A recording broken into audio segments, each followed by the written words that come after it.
Hello, welcome to another episode of Hot Goth Girls in your area. So just a little bit before the end of 2025 at Christmas, I got a little gift from a friend. A random game I have not heard of. I don't know why they decided to give me this game, but... am I really that simple to please? Yes. Yes, I am. Men only want one thing, and goddamn they're hot. Goth girls, am I right? People go awooga for them, and that includes me. When it comes to goth girls in pop culture, my absolute favorites would be Raven and Jinx from Teen Titans. So how would you like to play a game where you play as a knight fighting for the love of a goth girl and the fate of the world, I guess? The Bleakest, a roguelike game where you play as Edward the Knight in a quest to defeat the evil wizard Cormac who betrayed the king and took over the kingdom. It's up to Eddie to travel throughout 4 stages, fight inhuman monsters, and defeat Cormac, while being cheered on by a cute goth mommy shopkeeper. You have a roguelike experience with a we have Dark Souls at home combat style. You have your melee weapon that stays the same throughout a run, but most importantly, the variety of ranged weapons. Of course, being in a medieval setting, you have your classic medieval weapons, from bows, throwing axes, and knives. Then you have your advanced medieval weapons like shotguns, rocket launchers, and plasma guns. Truly classic medieval weapons. You even have the Flammenwaffe. It works flammen. Starting this game can be tough to learn, but once you get used to how stealth works, it can be really fun. You have your Souls-like dodge roll, but it has a cooldown time that can take a calendar year to finish. Then you have blocking, which is like parrying. It's also the most important mechanic in this game. I don't know if it's on purpose, but the enemies are really good at input reading, and if you mistime the block, you will get jumped immediately and end up like an elf who had too much vanilla ice cream. Once you master blocking is where Evil Moment 37 magic starts happening.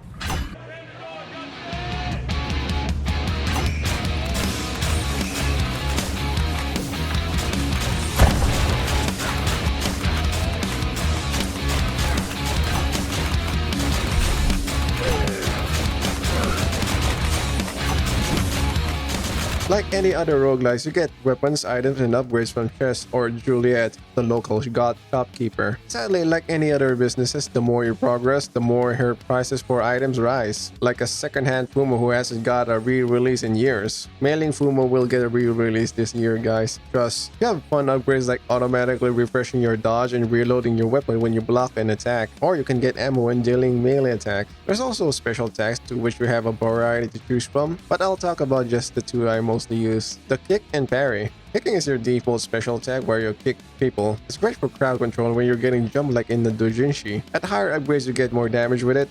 That's it, honestly. Then you have my favorite special attack, parry. It functions like block but has a smaller window of time and also damages enemies. After upgrading it a few times, it can also have AoE knockbacks and stuns. Then the fun part is at the maximum upgrade, the explosion parry.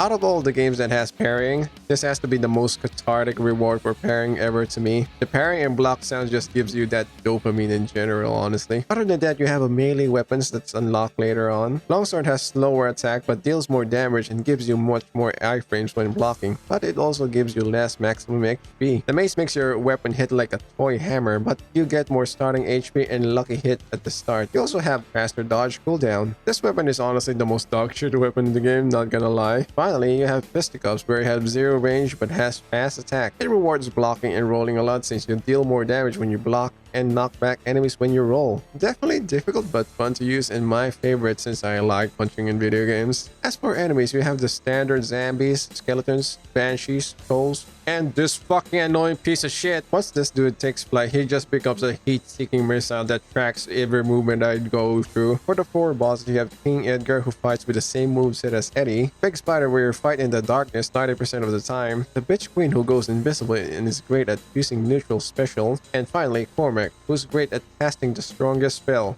Press. During my many ventures in this game, some of the most funs I had include using a frying pan, which is the best throwing weapon and has the most ear-pleasing sound effect.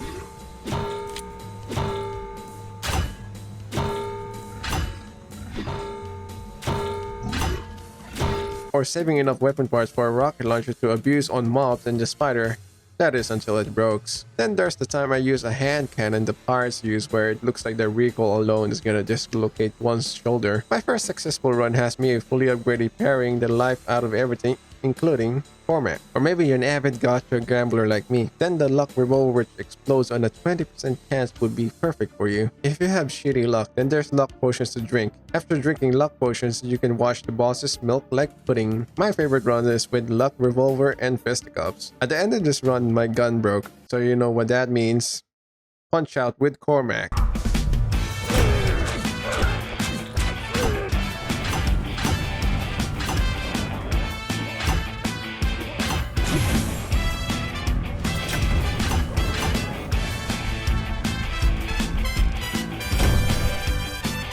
Bitch. Doing specific things in a run also unlocks skins for Juliet and Edward. My favorite Juliet skin is the one where she looks like Morticia Adams. And as for Eddie, I love the King skin because, you know, I'm the king, baby. Overall, a fun and short roguelike game with a cute goth girl.